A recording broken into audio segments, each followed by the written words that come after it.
హైదరాబాద్ స్థానిక సంస్థల ఎమ్మెల్సీ ఎన్నికల పోలింగ్ ముగిసింది. ఇప్పుడు అందరి చూపంతా ఫలితంపైనే ఉంది. బీజేపీ బలం లేకపోయినా అభ్యర్థులు నిలబెట్టింది. బీజేపీ అనుకున్నది ఎన్నికల్లో సాధిస్తుందా? ఓటర్లు ఎవరికి పట్టం కట్టారు? ఇప్పటి వరకు ఏకగ్రీవంగా ఎమ్మెల్సీని కైవసం చేసుకుంటున్న ఎంఐఎం పార్టీకి బీజేపీ షాక్ ఇస్తుందా? తెలుసుకోవాలంటే లెట్స్ వాచ్ ది స్టోరీ.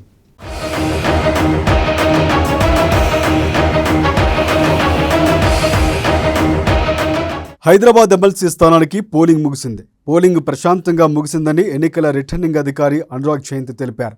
ఈ ఎన్నికల అభ్యర్థుల భవితవ్యం బ్యాలెట్ బాక్సులో నిక్షిప్తమై ఉంది. ఓటర్లు ఎవరికి పట్టం కట్టారు? గత 22 ఏళ్లుగా ఏకగ్రీవంగా ఎన్నికైన ఎంఐఎం పార్టీకి ఈసారి ఎన్నిక అనివార్యమైంది. సరిపడా బలం లేదని టీఆర్ఎస్ పార్టీ, కాంగ్రెస్ పార్టీ ఎన్నికల బరి నుంచి తప్పుకుంటే బీజేపీ మాత్రం బలం లేకపోయినా పోటీకి సయ్యంది.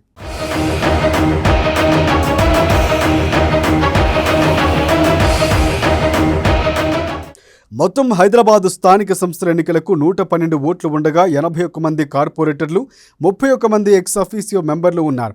దీనికి జిహెచ్ఎంసీ ప్రధాన కార్యాలయంలో పోలింగ్ను ఏర్పాటు చేశారు అధికారులు. 2 పోలింగ్ బూతులు ఏర్పాటు చేసి ప్రధాన కార్యాలయంలో ఉన్నటువంటి పోలింగ్ బూతుల్లో ఎక్స్ అఫీసియో మెంబర్లకి, పక్కన లైబ్రరీలో కార్పొరేటర్లకి పోలింగ్కి ఏర్పాట్లు చేశారు.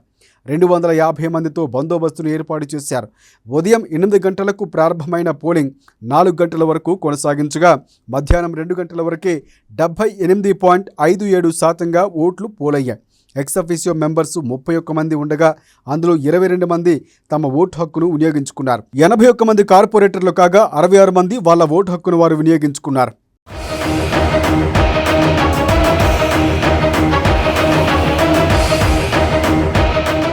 పోలింగ్లో బీజేపీ, కాంగ్రెస్, ఎంఐఎం పార్టీల నుంచి అందరూ ఓటేశారు.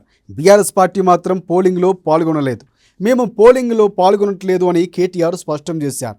దానికి విప్ కూడా జారీ చేశారు. ఎవరు రూల్స్ బేఖాతరు చేసినా కఠిన చర్యలు ఉంటాయన్నారు కేటీఆర్. బీజేపీ మాత్రం మాకు బలం లేకున్నా పోటీలో ఉన్నామని, హిందూ సమాజం అంతా ఏకమై మమ్మల్ని గెలిపిస్తారని, చాలామంది మాకు టచ్లో ఉన్నారని ధీమా వ్యక్తం చేసింది. హైదరాబాదు ప్రజలారా మేల్కోండి. బీఆర్ఎస్, కాంగ్రెస్ ఒక్కటై ఎంఐఎంకి వంత పాడుతున్నాయి. దుష్ట శక్తులను తరిమి కొట్టాడంటే ఒక్కసారి ఆత్మ పరిశీలన చేసుకుని ఓటు వెయ్యండి అంటూ ఘాటైన వ్యాఖ్యలు చేశారు బీజేపీ నేతలు.